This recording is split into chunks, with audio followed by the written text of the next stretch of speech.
I'm Kathryn Lundstrom. I cover commerce and retail media at AdWeek. This AdWeek, not the other AdWeek that I'm sitting on a stage for right now. And yeah, we're going to be talking about programmatic buying in retail media. I think this panel is going to be very worth it. I think it's going to be a really interesting one. And yeah, we have like 3 great perspectives on this, and you all made an announcement this morning, which maybe some of you already saw. But before we dive into all of that, I'd like to let each of our panelists introduce themselves, and I'm going to make you do a little icebreaker. What is the last thing that you bought online? Rajiv, do you want to start us off? Sure. Hi, I'm Rajiv Vijay. I'm the head of partnerships at Coty. Been working with these guys for quite some time now. I will say, so it's not the most exciting object. It's under the cabinet lights. Hell yeah. Because it's we don't have that in a Brooklyn apartment, so it has really helped in terms of seeing. So yeah. J.R. Crosby. I oversee ad tech and data partnerships at GoPuff. And the last thing I bought, so random, it was a reciprocating saw. So it's, if anybody has any questions, I've done an extensive amount of research. A stage of handyman. I'm Matt Fantasia. I'm Vice President of Retail Data Partnerships at the Trade Desk. And last thing I bought online was not this awesome shirt that from the Handsome store that we clearly both shop at. I bought Cubs tickets to their game last Thursday sitting on an airplane. So the internet's pretty cool. And they won, which was fun. Cool. All right, so let's start with the news this morning. You are all working together to do something new. And I don't know, Matt, do you want to kind of kick us off here? Explain what it is, what's new about it, what's exciting? Well, what's so exciting is for the first time we're making on-site retail inventory available on the Trade Desk, launching with GoPuff and our partners at Coty. So this is just a huge moment for the industry where buyers, advertisers are able to activate against the full funnel, the full consumer journey all in one place. So we're really excited for this announcement and partnership. Yeah, cool. How is this working from your end? Obviously, Coty is the connector piece that makes this happen, right? So yeah, can you kind of talk a little bit about how this came about from your end, working with these guys? Yeah, I mean, this is kind of an idea that we've been having in terms of bringing open demand for many years now. So like traditionally in retail media, you're buying through either managed service, self-serve platforms, retail media platforms. And from an engagement and sort of expansion perspective, programmatic is new pipes that can really open up to new buying channels with media, with national brands, et cetera.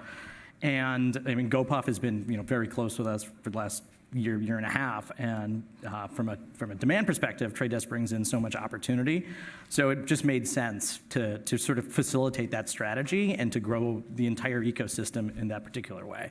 And then from a technical perspective, Coty's been in the retail media space for about 5 years now. We've launched with a lot of different programs, and so we had a lot of the technology and a lot of the components like there to utilize and sort of bring together into the programmatic ecosystem. Mm-hmm. So it was a natural fit also from a technology perspective.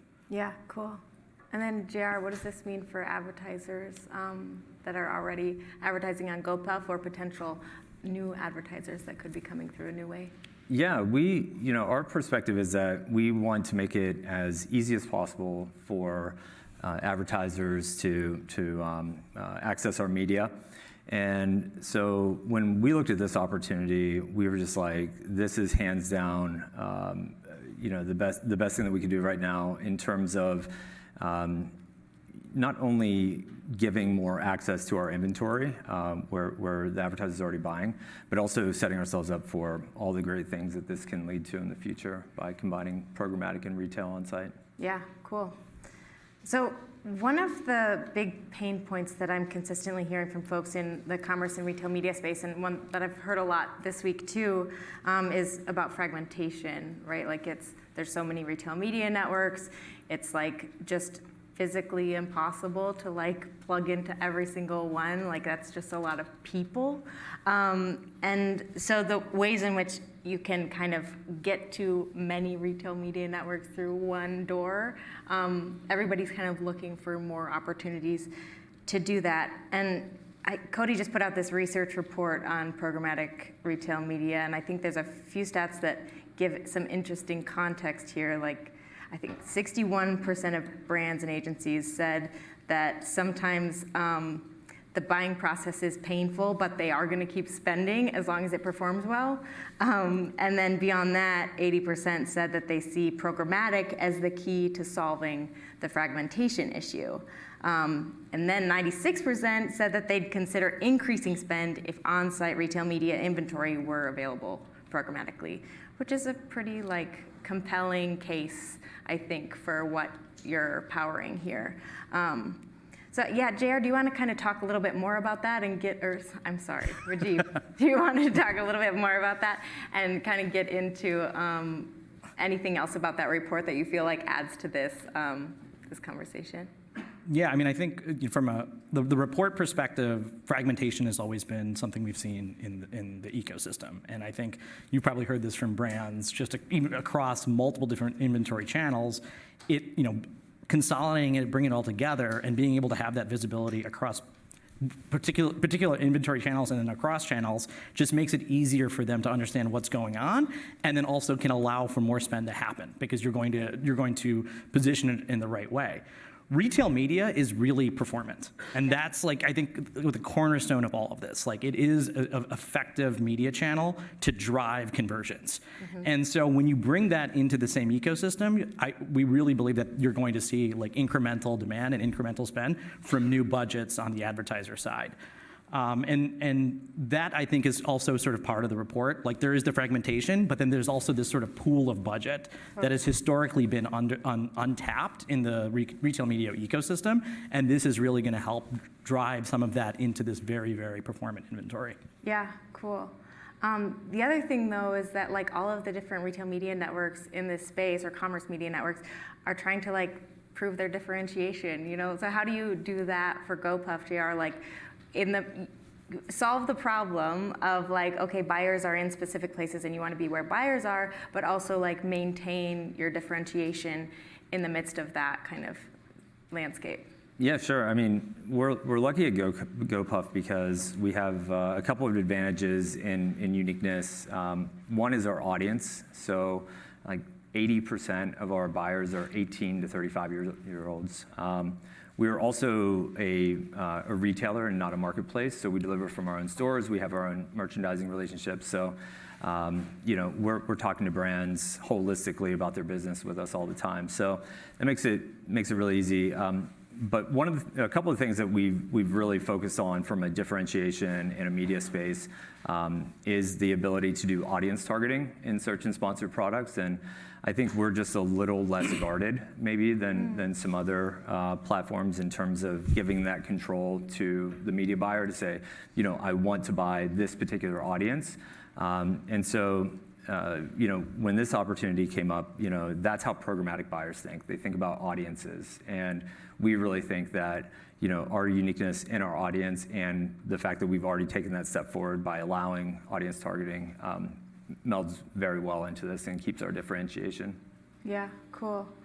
I guess I'm thinking about how this works for the planner, right? Yeah. When you're thinking about having these mid and lower funnel ad placements alongside upper funnel placement, buying all of that at one time, yeah.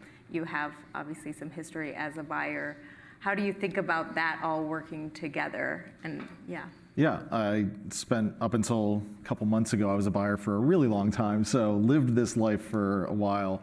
And I think we talk about retail media as media. That's sort of a kitschy phrase you hear in the industry a lot. Operationally, you can't operate it the same way, though, because it's been so historically fragmented and siloed. That's been a challenge. And to activate, you just don't have the people or resources or hours in the day, frankly, to do that. So being able to activate programmatically is a huge unlock for a buyer. And then really being able to create a demand generation and demand capture ecosystem across your buy and really be able to think audience first, because ultimately we know our consumers are spending their time across CTV, audio, they're on websites, they're on retailer websites thinking about their next shopping trip. It's the same person, and we want to think about that person in one streamlined way, because we know when we do that and we apply retail data, because it's so deterministic, it's so powerful, to your point of we know it's performant, it's going to drive better effectiveness ultimately for the advertiser, and ultimately more efficiency, because you're not wasting impressions. You're finding the right person at the right time in the right place. Again, sort of a kitschy thing we say in the industry, but that's really what this enables, which is so exciting. Yeah, we love kitsch. We love it.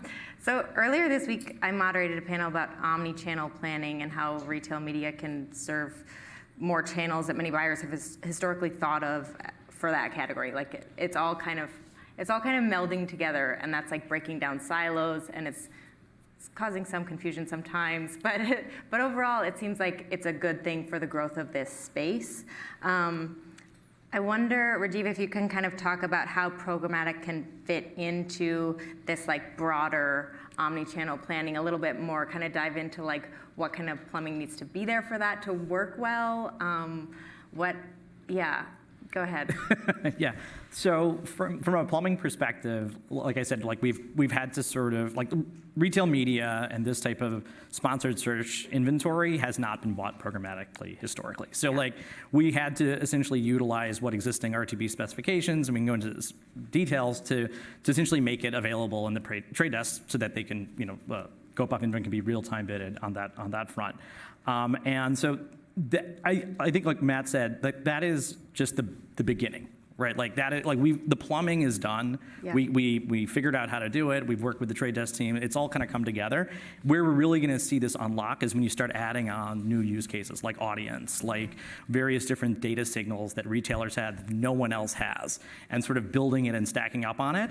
And so that's where like programmatic, that sort of cross-channel, audience-based, various data points can come in and sort of build those omni-channel campaigns in a much more refined way. Yeah. And so from a plumbing perspective, we've got that taken care of, and we're testing that out, and then it's just layering on over time. Yeah. Okay. Cool. And I'm thinking about kind of like the age-old question of retail media, right, is that you have like traditional shopper media, and then you have the new retail media. Obviously, you have some advantages as a online first digital platform versus like some of the traditional retailers where there's sometimes turf wars over like, who gets to be in charge of what in terms of retail media.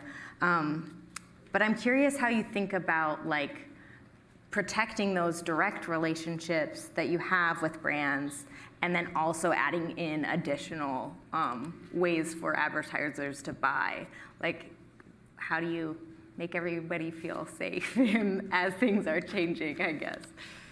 Yeah, I think that, and again, being a retailer and, our core relationship with these brands being on the merchandising side of things, we don't have any worries that this is somehow going to erode that. Mm-hmm. And if anything, what we see at the brands that we're working with, whether every CPG company that we work with is structured a little differently in terms of how they budget their media, how they plan it. Are they working with this agency? Is this bought direct? It's kind of messy. Mm-hmm. And so when we're able to connect different parts of those organizations, they actually like it. Mm-hmm. Like, cool, I have a reason to talk to this team. And like, we want things to be working together, because structurally, a lot of the issues I see right now is just in kind of the legacy structures of how budgets and teams are, so different at the different advertisers. So we welcome this and are just, always going to be centered in the merchandising relationship. So no real worries there. Yeah. If I could build on that, I would just say overtly, this is all about incrementality. And if it's not, we're not doing our job up here. Because what this can do is it creates more demand, makes it easier for people to buy, but also creates more of an incentive to use this data across your full funnel plan that you can now decision against and make sure you're reaching the right audiences. That is ultimately what this is about. There will always be a place for the direct relationship, especially when you think about commercial events, seasonal pushes, new product launches. That merchant brand RMN relationship is incredibly powerful. That's not changing. I think about this more as often an always-on tactic, a way to drive more of that full funnel flywheel. But I think both are incredibly important parts of a media mix, and it's where the marketplace will ultimately evolve to. Yeah, totally. One of the fears that I've heard from retailers or e-commerce platforms, but primarily retailers, I think the traditional ones, with regard to programmatic is like they're worried about these getting irrelevant ads. Like you don't want like some shitty ad on your like perfect website. You want to protect the experience of the consumer. You talked a little bit about the pipes before, but can you talk about like the tools or guardrails that you've built into the ad serving tech that protect retailers from Yeah, I mean, from a publisher perspective, like we want to give them the exact same controls that they have when they're enabling a direct sold campaign. So all the relevancy, all the different competitive considerations, the bid weighting, everything that they're doing currently in their ad server setup will be maintained without any issues. And we're not trying to disturb that in any way. I think, from a programmatic perspective, like in other channels, like there are different ways to manage the direct and indirect spend, and we're sort of aligning to that. So you've got like waterfall setup, unified auction, placement, et cetera. So we're still engaging with the publisher to understand like how do they want to incorporate this demand within their existing pipeline. And so we'll continue to maintain that and continue to work with publishers to ensure that like that the basic relevancy standards will remain in place, and then on top of it, let's work on a channel strategy that can really drive incrementality. Yeah. Yeah, and it's a good point, and so that's why we decided to start with search and sponsored product ads. They are what they are, right? Yeah. There's no creative variation or approval or anything. Right. It's automatic. It would be harder with display, and that is an area where there is, rightfully so, a lot of gating around what can be approved and can't. But I think it's been proven on other channels. There's ways around. I mean, I look at kind of the evolution of CTV and kind of how programmatic guaranteed came around, and the various ways that it's kind of been figured out on other top publishers. I'm sure we'll get there with display, but there'll always be that approval process until the AI has it perfect and can absolutely nail the creative every time. Yeah, cool. Well, we got 19 minutes in without saying AI, so that's pretty good. Yeah, sorry to break this. Yeah. Okay, so kind of play this out. Like, how does this, what should this look like, I guess? What's a realistic campaign to test this kind of programmatic retail media, considering like objectives, inventory, measurement, so that you can see value like within a month, say? I don't know who wants to take that first, but. Who wants to go? You're the media planner. Yeah, not anymore. I'm retired. Every brand's different. I would start there, which is not a cop-out, but I think you have to start with your brand objective and what you're trying to achieve. Are you trying to launch a new product? Are you trying to retain a current consumer? Are you trying to acquire, build your household penetration? You start there. And I think what this does is give the marketer more tools to do that. So you can now think about more things holistically to achieve that goal. And that might mean looking at who is browsing a category on GoPuff but not making a purchase. Okay, well maybe that's a person I can look to bring into my category or my brand. Or it's retaining consumers. Okay, we have direct signal that they're buying. Okay, I want to make sure I continue to talk to them, but I might segment them a little bit differently with that intelligence, knowing they're a brand buyer. Maybe I frequency them a little bit lower. Maybe I think about my channel mix. But ultimately, I can better decision against my media plan when I can think about more of the consumer journey. So it's going to look different for every brand. It's going to look different for every campaign ultimately. But what this unlocks is the transparency and data to be able to do it more effectively. So I hope that answers it, but I think it's really the challenge to an advertiser is to think about all this together. Planning, brand out, audience first, consumer centrically. Again, these are things that get talked about a lot but are difficult to action against. This enables a marketer to actually be able to bring those concepts to life. Yeah. How do you, like, are you already talking to brands about like building these kinds of campaigns? Like, how are you thinking about how this actually plays out over the next, I think this will be live, in Q4? So yeah, what are those conversations like? What's in the works? Well, we left it up to you to break the news, so we didn't front run you on that. No, but we've talked a lot about it. I think that if I'm a buyer, and I think the most that I could get out of it, especially in this Q4, is GoPuff data is available in the Trade Desk marketplace, and I would start kind of doing some things where I'm leveraging that data, buying media at the same time, starting to get used to like thinking about how those things work together. Knowing that it's going to be a learning curve of like how to do that and how to make those things, but I would just get comfortable with kind of planning those things together, because a lot of times you have different teams that are buying the programmatic on the brand budgets, and you have the retail media team that might be tied to search or e-commerce. So I'd get those teams together and say, hey, we have this cool opportunity to use the GoPuff data from the marketplace as we have for a while. Now we can buy these sponsored product ads. Like, let's start thinking about how we're planning this together and see if we can get any directional results. Yeah, cool. Yeah, I think it'll be iterative for certain, like certainly like getting, like right now, most of commerce media is bought like either keyword or at a SKU level. So like it is at that like level of granularity, which certain parts of an advertiser group is used to doing, and certain parts are not. So there is going to be a little bit of an education level, like education shift to get people familiar with that sort of buying paradigm. But then over time, like we're going to add, like audience is there, right? Like deterministic audience is available, and various different data points are available. So like as even the advertiser is interested in being able to buy across those different dimensions, we can start incorporating it on the back end and bringing it and surfacing it into their seats. So like we want this to be sort of an iterative journey with the advertiser, because it is new. It is sort of it's a conversion-based performance inventory channel, and so seeing how that all fits across their entire channel buys is sort of critical for us, and I think we're just going to like test and experiment and see where it goes. Yeah, cool.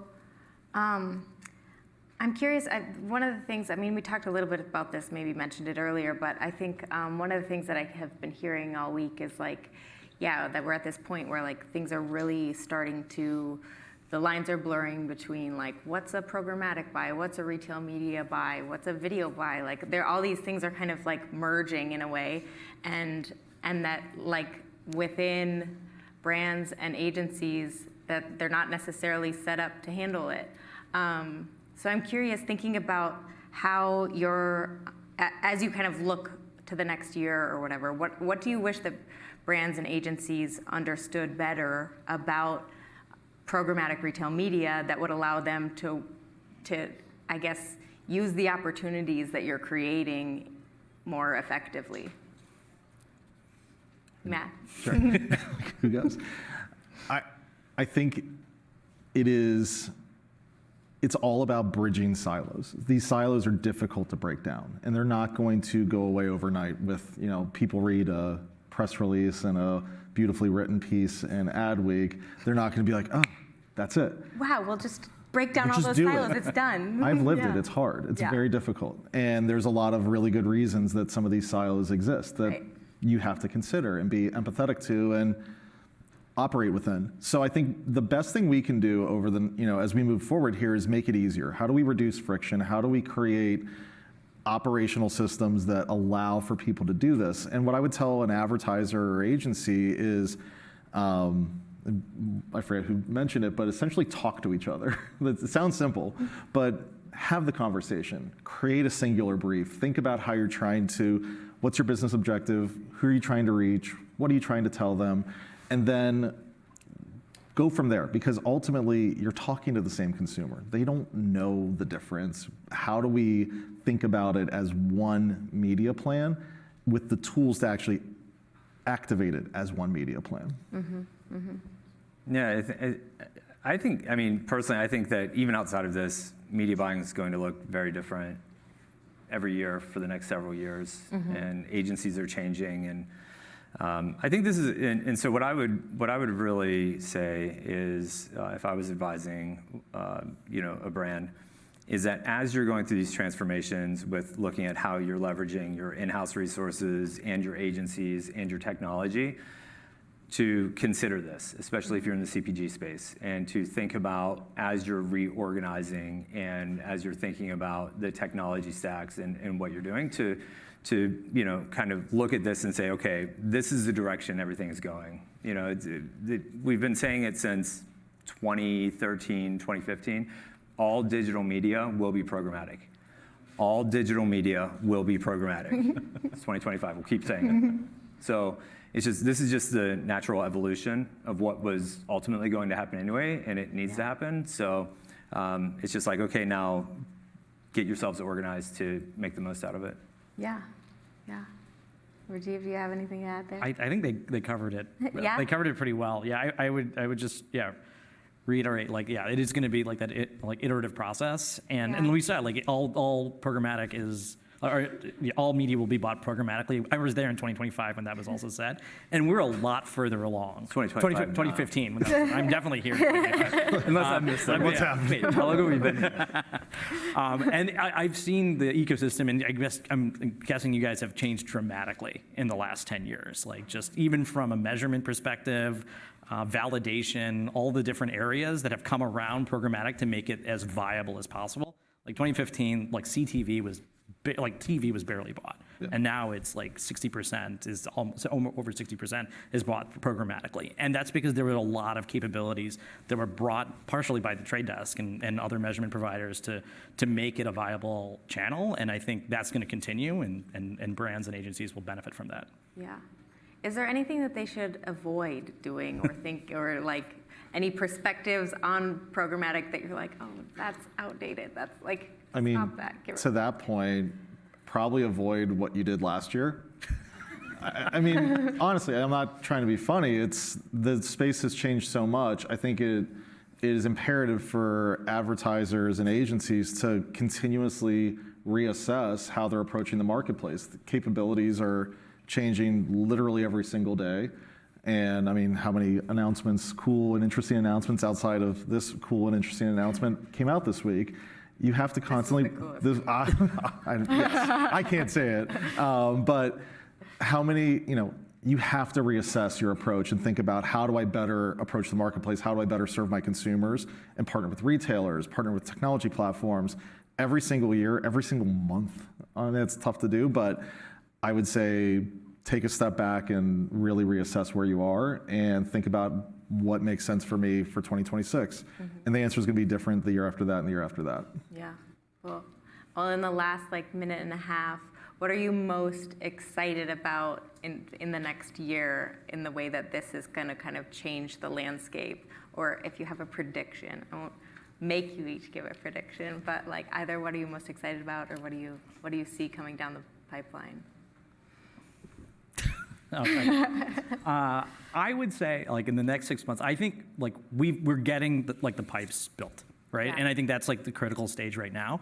I'm really excited to see when we bring these kind of two different worlds together, what are the new opportunities that can be opened up? And I think just having this type of inventory amidst what is already available is really going to enlighten and make everything better, not just for the brands, but also for the consumers as they're exploring and searching for different items, et cetera, or buying under the cabinet lights, whatever it may be. It's I think it'll be really interesting to just chart out that new course. Yeah, totally.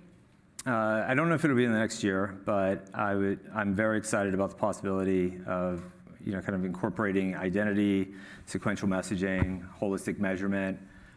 Being able to tie that into actual, not just media, but business data, so share of category, whatever, and kind of pulling that all in together, because I think we're really close. We will need that identity layer. We'll need, our partners to support this. But yeah, I'm just super excited about what we can do from that aspect. Yeah. I totally blew it. I shouldn't have gone last. These guys had really great points. But I would just add, agree with everything they said, but also I think this is a fundamental shift in how advertisers can go to market.